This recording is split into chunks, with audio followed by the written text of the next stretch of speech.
The sun was setting over the Red Mountains when Jake Morrison found something that would change his life forever. He was walking through the Rocky Hills, checking the mining equipment like he did every evening. The colony on this planet was small, just 40 people trying to find valuable metals in the ground. Jake had been working here for 2 years, and most days were quiet and boring. But today was different.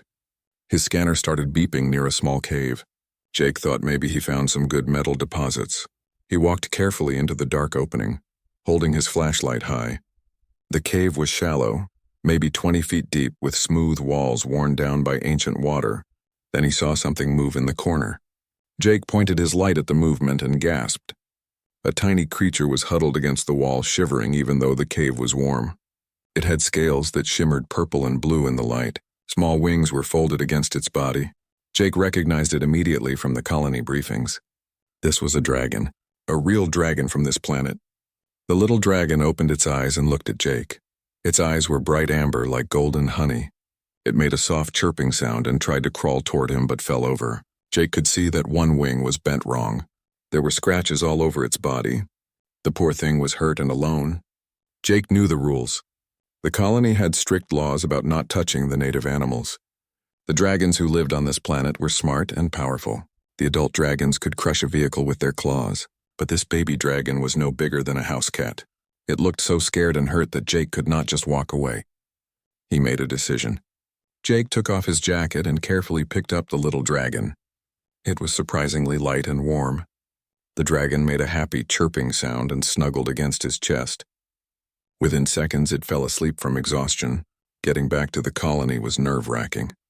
Jake had to sneak past the main buildings to reach his small apartment. He lived alone in a simple room with just a bed, a desk, and a small kitchen. He gently placed the dragon on his bed and looked at the injured wing more closely. Jake had medical training from his time in the military. He could see the wing had a clean break, nothing too serious if treated properly. He found some supplies and made a tiny splint. The dragon woke up during this and tried to bite his hand, but its teeth could barely scratch his thick gloves. After Jake finished, the dragon seemed to understand he was helping. It curled up on his pillow and went back to sleep. Over the next few days, Jake learned a lot about baby dragons. This little one was incredibly smart. It learned its name quickly when Jake started calling it Ember, because of the warm glow from its scales. Ember followed Jake everywhere once the wing started healing. The dragon understood simple words and commands within just a few hours. But Jake worried constantly. Why was this dragon alone? Where were its parents? What would happen if the adult dragons found out a human had one of their babies? On the 5th day, someone knocked on his door.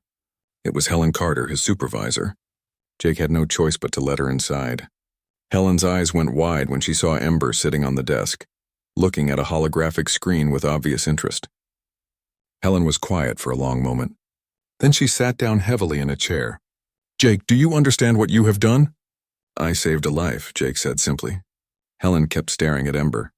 The dragon tilted its head and made a questioning chirp. "That dragon is a runt," Helen said quietly. "I have been studying the dragons since we arrived here. They have a warrior culture. Strength means everything to them. Runts are left to die because the dragons think they are weak." "That is horrible," Jake said. "That is their way," Helen replied. "And if they discover you have one of their babies, especially one they rejected, it could cause serious problems between our species." Jake crossed his arms. "So what should I do? Take Ember back to that cave and leave him to die?" "Him," Helen corrected. "Dragon runts are almost always male. The females are valued more." She stood and walked slowly toward Ember. The dragon watched her but did not run away. When Helen reached out her hand, Ember sniffed it carefully before rubbing his head against her palm. Helen smiled. "I think we should keep this quiet and see what happens. But Jake, if the dragons come looking, I never saw this creature. Do you understand?" Jake nodded, feeling relieved. "I understand. Thank you, Helen." After Helen left, Jake looked down at Ember. The little dragon had gone back to playing with the holographic screen, trying to move the images with his claws, just like he had seen Jake do. It was such a simple thing, but it showed how smart Ember really was. Jake made another decision right then. If Ember had been rejected by his own kind for being different and small, then Jake would prove that being different could be a strength. He would raise this dragon and teach him everything he could. He would show everyone that size did not matter as much as heart and mind. It seemed like an impossible goal, but as Ember successfully moved the hologram and looked up at Jake with pride shining in his amber eyes, Jake knew he had made the right choice. This little dragon deserved a chance at life. He deserved someone who would see his value instead of his size. The days that followed were filled with wonder and worry. Ember grew stronger each day. His wing healed perfectly thanks to Jake's care. The dragon's intelligence continued to amaze everyone who met him. Soon, most of the colony knew about Ember. But instead of reporting it, the colonists decided to protect the little dragon. He had become special to all of them. Ember would visit different parts of the colony, always careful to stay hidden from the sensors that watched the sky. The miners would slip him treats. The scientists would show him interesting experiments. The children loved playing with him, and Ember was always gentle despite having sharp claws and teeth. But Jake knew this peaceful time could not last forever. The adult dragons would eventually learn about Ember. When that day came, Jake would have to face them and defend his choice to save this little life. He did not know what would happen then. He only knew that he would not give up Ember without a fight. As Jake watched Ember sleep that night, curled up on the pillow they now shared, he whispered a promise to the little dragon. "I will always protect you. You are my family now, and nothing will change that." Ember made a soft sound in his sleep as if he heard and understood. Outside, the alien stars shone brightly over the colony. Tomorrow would bring new challenges. But tonight, a man and a dragon slept peacefully, bound together by an act of simple kindness that would one day change the entire galaxy. Part 2. 3 months passed since Jake found Ember in that cave. The little dragon had grown quickly. He was now about the size of a large dog, though still very small compared to adult dragons. His scales had become more vibrant, shimmering with beautiful purple and blue colors that seemed to glow in certain lights. But what amazed Jake most was how smart Ember had become. Ember understood dozens of human words now. He could communicate what he needed through sounds and gestures. Even more impressive, he had figured out how to use the basic computer by himself. Jake would come home from work to find Ember watching educational videos on the screen. The dragon was teaching himself about the world. The secret about Ember did not stay secret for long. Within a few weeks, everyone in the colony knew about the dragon. But something wonderful happened. All the colonists agreed to protect Ember together. They would hide him from any outside visitors. The little dragon had become like a mascot for the colony, bringing joy to everyone he met. Dr. Lisa Hayes was the colony's scientist who studied alien life. She became very interested in Ember. She ran many tests that did not hurt him, just scans and observations. One evening, she called Jake to her laboratory with an excited expression on her face. Ember was curled up on a chair nearby, watching everything with his bright amber eyes. "Jake, you need to look at this," Lisa said, pointing at a holographic display that showed Ember's brain. The image was full of glowing lines and patterns. Jake scratched his head. "I work with rocks, Lisa. You will need to explain what I am seeing." "This dragon's brain is unlike anything I have studied before," Lisa said, barely able to contain her excitement. "The neural density is remarkable. Ember is already thinking at the level of a 10-year-old human child, and he is still growing. Adult dragons are intelligent creatures, but they are mostly warriors and hunters. Ember is different." "Different how?" Jake asked. "I think the same genetic trait that made him small also made him incredibly smart," Lisa explained. "He is a genius, Jake, a real genius. His parents threw away the smartest dragon their species has probably ever produced." Jake looked at Ember, who made a soft chirping sound and went back to grooming his scales. The dragon's wing had healed completely, thanks to Jake's careful treatment. "Does he understand what we are saying?" "Most of it, I think," Lisa replied. "Jake, we should start teaching him properly. If he is this intelligent, he deserves a real education." So Ember's formal education began. Jake and Lisa, along with help from other colonists, started teaching the dragon everything they could. They taught him mathematics, human history, basic engineering, and even art. Ember absorbed every lesson like a sponge. His amber eyes would shine with happiness whenever he learned something new. But the most amazing day came several weeks later. Jake was in his room reading a report when Ember walked up to him with unusual determination in his movements. The dragon opened his mouth, and after several attempts that only produced growls and chirps, a single word came out in a rough but clear voice. Jake. Jake dropped his datapad in shock. Did you just say my name? Jake, Ember repeated, his voice getting a bit smoother. The dragon's whole body seemed to vibrate with excitement. Friend, Jake, friend. Tears filled Jake's eyes as he knelt down and hugged the dragon tightly. Yes, buddy. Friend. Always friend. After that breakthrough, Ember's speaking ability grew incredibly fast. Within a week, he could form simple sentences. Within a month, he was having real conversations. His voice remained somewhat rough because dragon vocal cords were not made for human speech, but everyone could understand him clearly. His intelligence showed through every word he spoke. One night, Ember asked the question Jake had been dreading. Why parents leave Ember? Jake chose his words very carefully. They did not understand how special you are. They only saw that you were small. But they missed everything else that makes you wonderful. Your intelligence, your kindness, your brave heart. Humans not leave small ones? Ember asked. No, Jake said firmly. Humans believe every person has value, no matter their size or strength. We measure worth by what is inside here. He tapped Ember's chest gently over where his heart was. And you have the biggest heart I have ever known. Ember was quiet for a moment, thinking about this. Then Ember lucky to find Jake. I am the lucky one, Jake replied, his voice thick with emotion. But their peaceful life was about to face a serious challenge. The dragon leaders had received reports about unusual activity at the human colony. Specifically, their sensors showed heat readings that suggested one of their young was living with the humans. A group of adult dragons was being sent to investigate. Helen brought Jake the news with worry written all over her face. They will be here in 2 days. Jake, if they demand Ember back, they will not get him, Jake interrupted. Ember is his own person. He makes his own choices.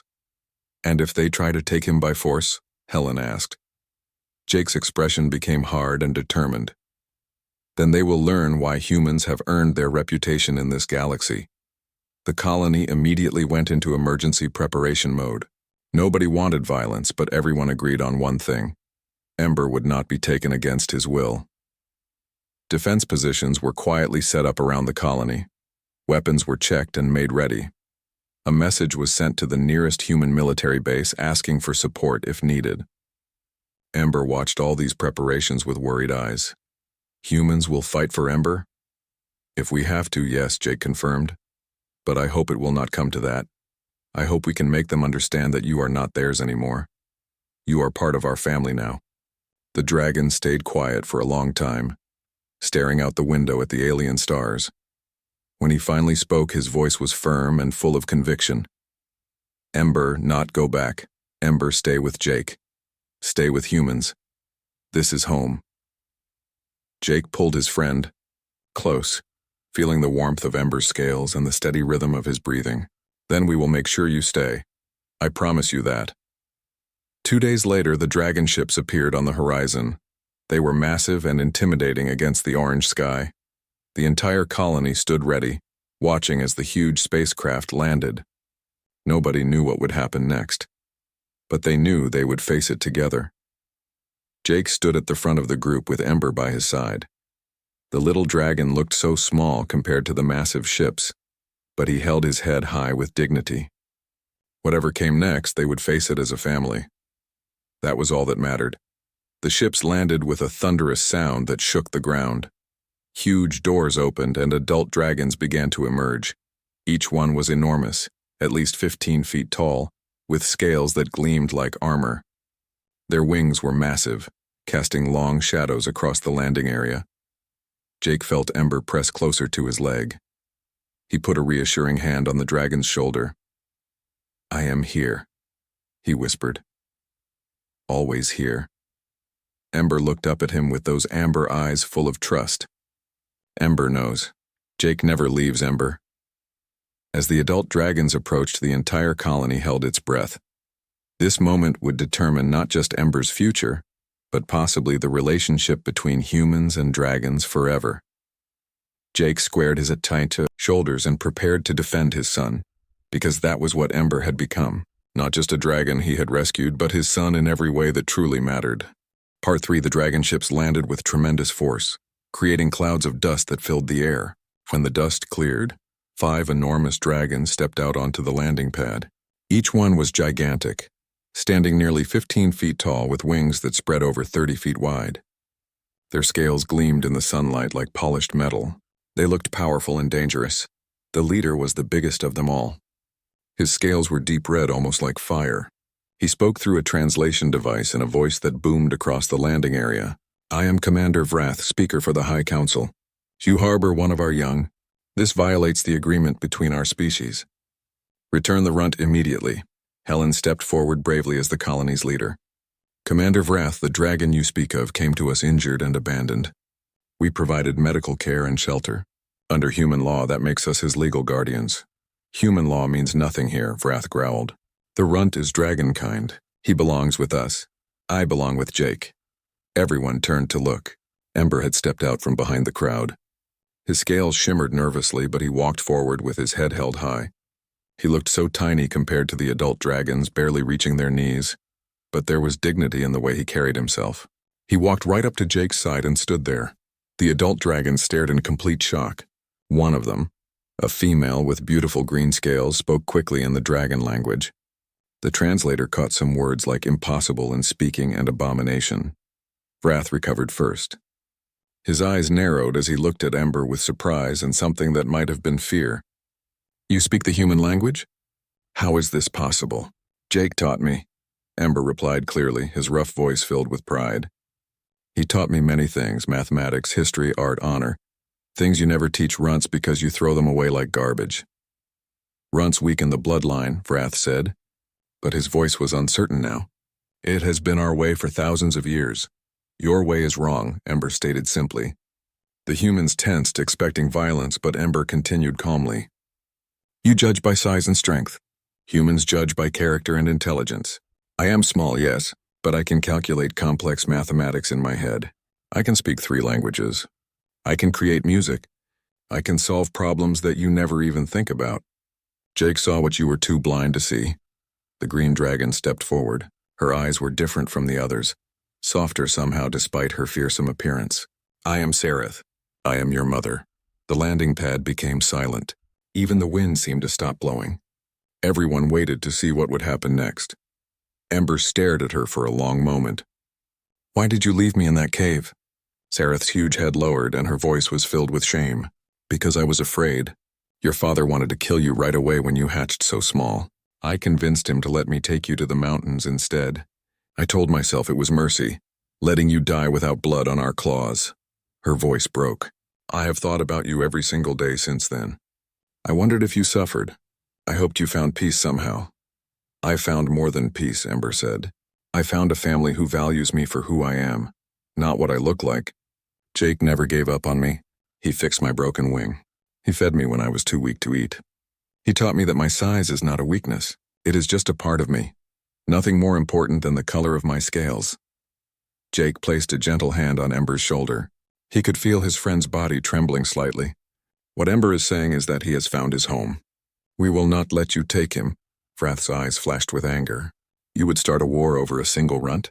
Your colony would be destroyed before your military could arrive to help you." "Maybe," Helen said calmly, "but the entire galaxy would know why. They would know that the mighty dragons destroyed a peaceful colony because humans chose to protect an abandoned child. How long do you think your reputation would survive that story?" The other dragons shifted uncomfortably. One of them spoke to Vrath in their language, speaking too fast for the translator to understand. Vrath's expression grew darker. Dr. Lisa stepped forward then. "Commander Vrath, you said runts weaken the bloodline. But what if you are completely wrong? What if runts are just different, not weaker? Explain yourself," Vrath demanded. Lisa pulled up her datapad and projected a hologram showing Ember's brain scans. "This is Ember's brain structure. It is completely different from any dragon we have ever scanned. His thinking capacity is exponentially higher than average adult dragons. Whatever genetic change made him small also made him brilliant beyond measure. The dragons leaned forward, studying the scans with obvious surprise. Sareth's eyes went wide. "This cannot be real," she whispered. "But it is real," Lisa continued. "For generations you have been killing your smartest children because they do not fit your warrior culture. You have been breeding intelligence out of your species. Ember might be the first runt in centuries to survive long enough to show what you have been throwing away." Vrath was silent for a very long time. His massive body was tense with conflicting emotions. Finally he spoke. "If what you say is true, then we have made a terrible mistake." "Not just a mistake," Jake said firmly. "A crime. Against Ember, against every runt you have abandoned, and against your own future. Intelligence is survival in the modern galaxy. Strength alone will not protect you from technologies you cannot understand or treaties you cannot negotiate." Another dragon spoke up, this one with blue-black scales. "The human speaks truth. Our council has struggled with other species in trade and politics. They think faster than we do. They use words as weapons we cannot counter. Perhaps this is the reason why." Vrath looked at Ember with completely new eyes now. "Ember, would you return to us? Help us change our ways? Teach us what the humans have taught you?" The entire landing pad held its breath again. Jake felt his heart clench with fear. He might lose his friend even without any fighting, but Ember's answer came quickly and firmly. "No." Sareth looked like she had been struck. "But your own kind—" "You are not my kind," Ember said, not with anger but with absolute certainty. "My kind are those who value intelligence over strength. My kind are those who show compassion instead of following cruel traditions. My kind are those who measure worth by actions, not appearance. My kind are humans. My family is Jake, and I choose to stay with them." He paused, then added more gently while looking at his birth mother, "But I will help you. I will share what I have learned. I will teach other runts if you bring them to me instead of leaving them to die. I will be a bridge between our species if you allow it. But I will do it as a free being, not as your property. I will do it from here, from my home with my family." Jake felt tears running down his face as he hugged Ember tightly. Around the landing pad, many colonists were crying openly. They were moved by the dragon's words and his choice. Vrath looked at Helen with a strange expression. "Humans, you are either the greatest fools in the galaxy, or the wisest beings we have ever met." Helen smiled through her own tears. "Why cannot we be both?" For the first time, Vrath's fierce expression softened into something that looked like amusement. "Perhaps you are correct. Very well. Ember will remain with you, but we will send others like him to your colony. You will teach them as you have taught him. In exchange, we will protect your colony and give you favorable trade agreements." "One more condition," Jake said, his voice steady despite his tears. "You will call them by their names, not runt. They are people and they deserve respect." Vrath bowed his massive head slightly. "Agreed, you have taught us much today, Jake Morrison. More than you perhaps realize." Sareth approached Ember one final time. "I am sorry," she said softly. "I failed you as a mother, but I see now that you found a better father than I could have given you." Ember looked at her thoughtfully, then spoke with surprising gentleness. "You gave me life. Jake gave me purpose. Maybe that is how it was supposed to be." Sareth touched her son's head gently with one massive claw, a gesture of dragon affection. Then she turned and walked back to the shuttle. As the dragon ships lifted off and disappeared into the sky, the entire colony erupted in celebration. Jake knelt down and looked Ember in the eyes. "You could have gone with them. You could have become a hero to your people." "I am helping my people," Ember replied with what looked like a smile. "But I am doing it from here with you, where I belong." As celebration continued around them, Jake held his friend close. This was only the beginning of their story together. The galaxy was about to learn an important lesson. Sometimes the smallest among us can teach the greatest truths. Part 4. 2 years had passed since the confrontation with the dragon leaders. The small mining colony had transformed into something nobody could have imagined. What started as a simple place where humans dug for valuable metals had become a special school. It was a place where abandoned dragon runts could find not just survival, but hope and purpose. They called it the Ember Academy. Named after the small dragon who had inspired it all, Ember had grown into a young adult now.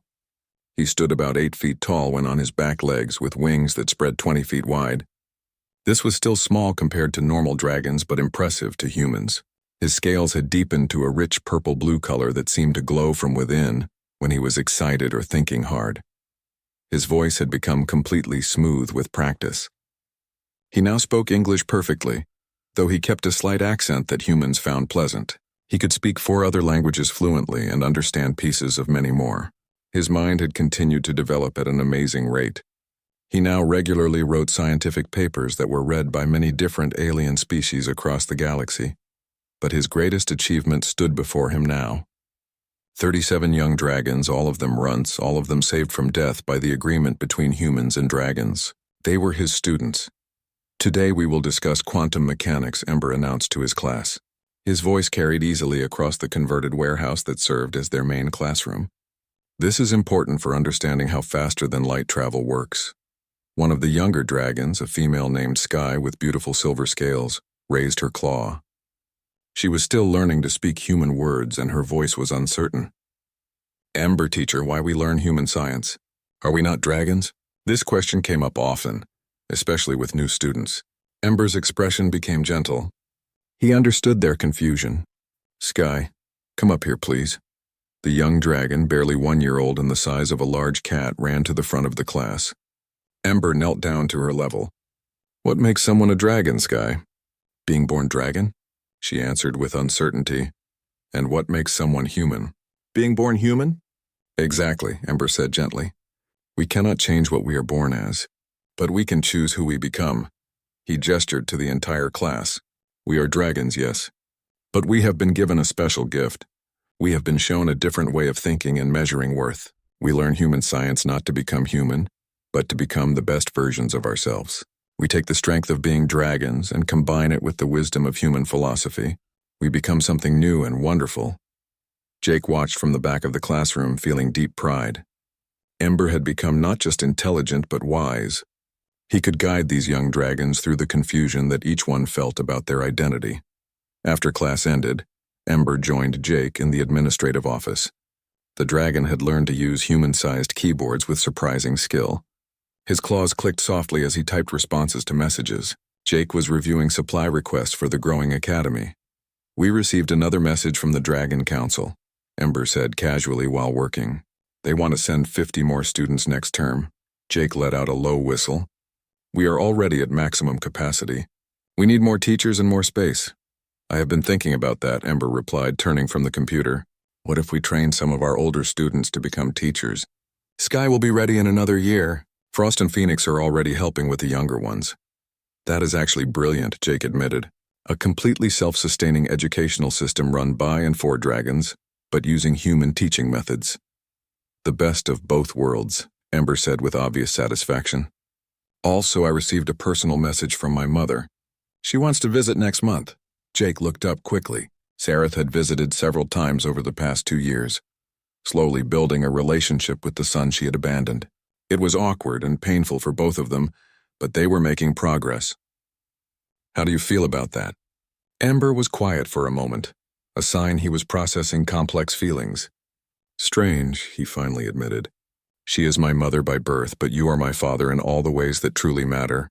She gave me genetics, but you gave me everything else. I do not hate her anymore, but I'm not sure I can ever completely forgive her either. Forgiveness is not something that happens all at once, Jake said gently. It is a process, and it is okay if you never fully get there. What matters is that you are willing to try. Their conversation was interrupted by Helen bursting into the office. Her expression was urgent and worried. Turn on the Galactic news feed immediately.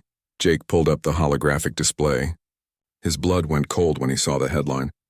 It read, Anti-Integration Movement Targets Dragon Academy. A human man with cold, hateful eyes was being interviewed on the screen. These creatures are dangerous predators, he was saying. We are teaching them our technology, our languages, our strategies. What happens when they turn on us? What happens when these so-called runts decide they want revenge on the society that abandoned them? The interview cut to a dragon covered in battle scars. His red scales were marked with old wounds. The humans are corrupting our young, he snarled. They are making them weak, filling their heads with false ideas. These runts should have died as nature intended. Now they are abominations, neither properly dragon nor human. Helen's voice was grim. There have been threats, both from human extremist groups and from traditional dragon factions. They are calling for the academy to be shut down. Some are calling for more permanent and violent solutions. Ember's scales rippled, a sign of deep distress. They want to destroy what we have built. They want my students dead.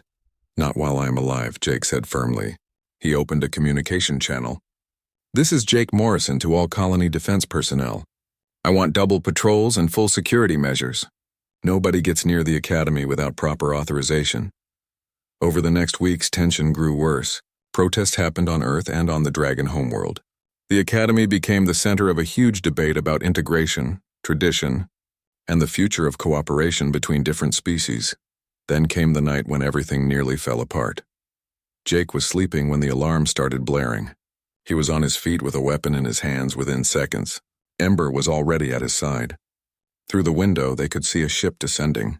It had no identification marks and was using illegal stealth technology. The ship was heading straight for the academy dormitories where the students slept. Get the students to the emergency bunkers, Jake ordered, already running toward the danger. Do it now! The next few minutes were complete chaos. Human security guards and adult dragons who worked at the academy moved quickly to evacuate the young dragons. Meanwhile, the unmarked ship landed and armed figures poured out. There were both humans in tactical gear and traditional dragon warriors. They were united by their hatred of what the academy represented. Jake found himself in the courtyard, his rifle raised. He stood between the attackers and the dormitory where Ember was helping the last students evacuate. A human in military gear, apparently the leader, pointed his weapon at Jake. Move aside, the man growled. This does not concern you. We are just removing a problem. Those are children, Jake said, his voice deadly calm, and you will have to kill me to get to them. That can be arranged, the man replied, his finger starting to squeeze the trigger. What happened next would become a story told across the galaxy. Ember burst from the dormitory. Despite his small size compared to normal dragons, he was still a dragon. His roar shook the entire courtyard. He placed himself directly in front of Jake, wings spread wide, scales glowing with inner fire. You want to hurt my students? Ember snarled, his voice deeper and more fearsome than anyone had ever heard. Then you face their teacher first. The attackers hesitated. They were confronted by a dragon who was willing to fight and die for humans and human ideals. That moment of hesitation was enough. Colony security forces arrived, along with loyal dragon warriors sent by the council. The attackers were surrounded and quickly surrendered. As the sun rose, Jake and Ember stood together looking at the minor damage.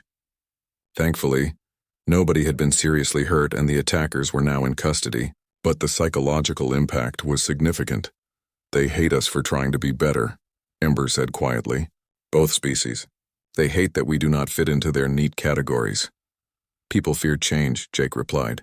And we are changing everything. The relationship between our species. The way dragons view strength, the way humans view intelligence. Change is frightening to many. Is it worth it? Ember asked. All this conflict? Maybe we should... Do not say it, Jake interrupted firmly. He turned to face his son. Do not dare question this. Look at what you have accomplished. 37 dragons who would be dead without you. 37 brilliant minds who will change the galaxy. The attackers came because they fear what you represent. You are proof that their old ways are wrong. Ember was quiet. Then something like a smile crossed his face. You are right. We will not stop. We will grow. We will prove that being different is not wrong, and we will show the galaxy that the future belongs to those who can adapt and change. That is my boy, Jake said, hugging his friend tightly. As the students emerged from the bunkers, they looked to Ember with fear in their eyes. Part 5 years had passed since the attack on the academy. The small school had grown into something remarkable.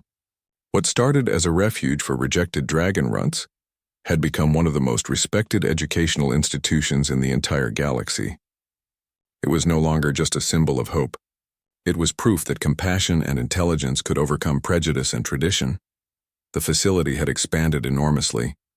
Where there had been one converted warehouse, now there was a sprawling campus with multiple buildings. There were research laboratories, diplomatic training centers, and comfortable living quarters. The academy now housed over 500 students, and they were not all dragons anymore. Humans attended to learn from Ember and his teachers. Other alien species had begun sending their brightest minds too. They all wanted to understand the unique teaching philosophy that produced such amazing results. Ember had become a figure known across the galaxy. At 7 years old, he was still young by dragon standards, barely an adult. But his accomplishments already filled many books. He had written 3 important papers on quantum mechanics. He had developed a new method for faster-than-light communication. He served as a special advisor to both the human government and the Dragon Council. Most impressively, he had trained over 300 dragon runts. Not a single one had been lost to violence or despair. Jake was older now. Gray hair mixed with the brown and lines marked his face, but he had never been happier in his life. He had officially adopted Ember through complicated legal processes that involved both species' laws. Their father-son relationship was now recognized by both governments. Jake served as dean of the academy while Ember held the title of chancellor. Together, they had built something that would last long after they were gone. On this particular morning, Jake found Ember in the main lecture hall. The dragon was preparing for an important speech that would be broadcast across the entire galactic network. Today, the academy would announce its most ambitious project yet. "Are you nervous?" Jake asked, walking up to his son. Ember's scales rippled with amusement, something that happened when he felt strong emotions. "Terrified," he admitted honestly. "I am about to propose something that will either change galactic education forever or make me look like a complete fool." "When has fear of looking foolish ever stopped you?" Jake asked with a smile. "Never," Ember agreed. "That is a lesson I learned from my father." Jake squeezed his son's shoulder affectionately. "Then go show them what we have built together." The broadcast began. Cameras from many different species focused on Ember as he stood at the podium. His purple-blue scales gleamed under the bright lights. Behind him, a holographic display showed the Academy symbol. It was a small dragon emerging from an egg, wings spread wide with a human hand supporting it from below. "Citizens of the galaxy," Ember began. His voice carried authority and confidence. 7 years ago, I was a hatchling left to die in a cave. I was rejected by my parents and spurned by my species. I was considered worthless because I was small. By all logic, I should not be standing here today." He paused, letting his words sink in. "But I am here because one human looked at me and saw not my size but my potential. Jake Morrison saved my life, but more importantly, he saved my future. He taught me that worth is not measured in strength or size. It is measured in how we treat others, in what we create, and in the legacy we leave behind." The holographic display changed, showing images of the academy. Dragon runts learned alongside humans. Research labs showed dragons and humans working together on projects. There were classrooms where students of many species studied side by side. "The Ember Academy has proven something important," Ember continued. "When we put aside prejudice and value intelligence over tradition, we achieve greatness. When we believe in potential rather than predetermined worth, miracles happen. Every student who has come through our halls has gone on to make significant contributions. They are scientists, diplomats, engineers, artists, and teachers. They are living proof that those who are rejected can become those who are remembered." He paused again, and his eyes seemed to look directly at each viewer, regardless of their species. "But there is more work to be done. Across the galaxy, there are billions of beings who are rejected for being different. Not just dragon runts, but humans with disabilities, aliens from marginalized species, anyone who does not fit the mold their society created. We have proven that dragon runts have value. Now we must prove that everyone has value." The display changed again, showing architectural plans for facilities on dozens of different worlds. "Today, I announced the creation of the Galactic Academy Network. Using the Ember Academy as our model, we will establish schools on 50 planets throughout the galaxy. These schools will accept any being, regardless of species, background, or physical characteristics. The only requirements will be a desire to learn and a commitment to using that knowledge for good." A murmur ran through the virtual audience, translated into thousands of different languages at the same time. "This is ambitious. Some will say impossible. The cost is enormous. The logistics are complicated. The political challenges are immense." Ember's expression grew fierce, reminding everyone that he was still a dragon. "But 7 years ago, one human took an impossible risk on a dying runt. Now I am asking the galaxy to take that same risk, multiplied across billions of beings. I am asking you to believe not in what beings are, but in what they could become." The display showed information about how to contribute to the project. "This will require funding, volunteers, political support, and faith. We have already received backing from several major governments and corporations, but we need more. We need you. Ember's voice became softer and more personal. I understand skepticism. I understand fear of change. But I also understand something else. The old ways are dying. The galaxy is becoming more connected and more complex. The species that thrive will be those that can adapt and learn. Those that cling to tradition and prejudice will be left behind. He straightened, his wings spreading slightly in a gesture of determination. My father taught me that being small does not make you weak. Being different does not make you wrong. And being rejected does not define your future. These lessons changed my life. Now let us use them to change the galaxy. The broadcast ended. For a moment there was silence as billions of beings across countless worlds processed what they had heard. Then the responses began flooding in. Money was pledged. Land was offered for new facilities. Volunteers signed up to teach. Most importantly, messages came from parents of rejected children, from disabled adults, from marginalized beings who suddenly saw hope where before there had been only despair. Jake found Ember after the broadcast. The dragon was surrounded by assistants trying to manage the overwhelming response. When Ember saw his father, he excused himself and they walked together to a quiet overlook. From there, they could see the academy grounds below. You did it, Jake said simply. You actually did it. We did it, Ember corrected gently. None of this would exist without you, Dad. They stood in comfortable silence, watching students of multiple species moving between buildings. A small dragon runt was learning to fly with help from a human instructor using a special harness. A human child in a wheelchair was racing a young dragon, both of them laughing with joy. A teacher from an insect species was leading a class in advanced mathematics. Students of 4 different species listened with complete attention. Do you ever think about that cave? Jake asked quietly. About what would have happened if I had not found you. Every single day, Ember admitted.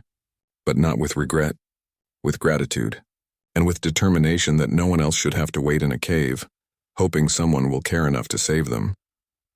You know, Jake said thoughtfully, when I picked you up that day, I thought I was saving you, but I think maybe you saved me too. I was just existing, not really living. You gave me purpose and meaning. Ember leaned against his father, careful of his size, but still seeking the comfort they had shared since the very beginning. Then we saved each other. That is what family does. Years continued to pass. The Galactic Academy network grew beyond even Ember's ambitious vision. Within 10 years, there were schools on 100 worlds. Within 20 years, over 1 million students had graduated from the program. The galaxy was changing slowly but surely, as a new generation raised on principles of inclusion and merit took their places as leaders. Ember grew into full adulthood. His scales deepened to a rich royal purple that seemed to hold the depth of space itself. He never grew large by dragon standards. He reached his full height of 9 feet with a 30-foot wingspan. But his accomplishments were legendary. He served as Galactic Ambassador, chief scientist for multiple projects involving many species, and always as Chancellor of the original Ember Academy. Jake grew older, as humans naturally do. He eventually stepped back from daily operations but remained a constant presence on campus. In his later years, he walked with a cane, but his mind stayed sharp and his dedication never wavered. On Jake's 70th birthday, the Academy threw a massive celebration. Species from across the galaxy sent representatives. Former students, now leaders in their fields, returned to honor the man who had made it all possible.